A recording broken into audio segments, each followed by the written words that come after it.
আজ আমি আর একটা রান্না নিয়ে চলে এসেছি। আজকের রান্না চিংড়ির গাঁতানি।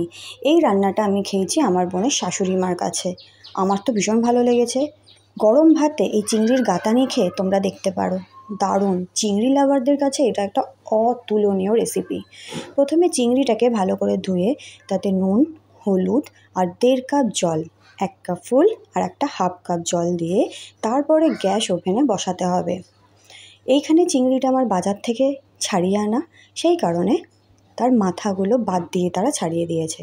তোমরা যারা বাড়িতে ছাড়াবে তারা কিন্তু সম্পূর্ণ না ছাড়িয়ে মাথাগুলোকে রেখে দিও। সেই মাথার মধ্যে যে হালকা ঘিলু থাকে সেটা এই ঝোলের মধ্যে মিশে কিন্তু আরও স্বাদ বাড়িয়ে তোলে। তোমরা দেখতেই পেলে যে আমি প্রথমে সব উপকরণ দিয়ে, তারপর জল দিয়ে, তারপরে সেটাকে কড়াইতে গ্যাস জেলে বসিয়েছি। তারপরে ওপরে 2 চামচ সর্ষের তেল ছড়িয়ে ফোটার জন্য অপেক্ষা করছিলাম। যেই ফুটে গেছে তখন লো ফ্লেমে বসিয়ে রেখেছি। এরপর অন্য একটি পাত্রে 1/2 চামচ নুন এবং 2টো কাঁচা লঙ্কা, যারা ঝাল খেতে পছন্দ করো তারা 4টে কাঁচা লঙ্কা দিতে পারো। সেই নুনের মধ্যে কাঁচা লঙ্কাটা ভালো করে চটকে নিয়ে তারপরে দেখবে রান্নাটা হয়ে গেছে কিনা। আমার রান্না হয়ে গেছে এখানে কমপ্লিট। তাই জন্য রান্না কমপ্লিট হয়ে গেলে সেই সম্পূর্ণ ঝোল সমেত চিংড়িটা এই বাটির মধ্যে ঢেলে দিতে হবে।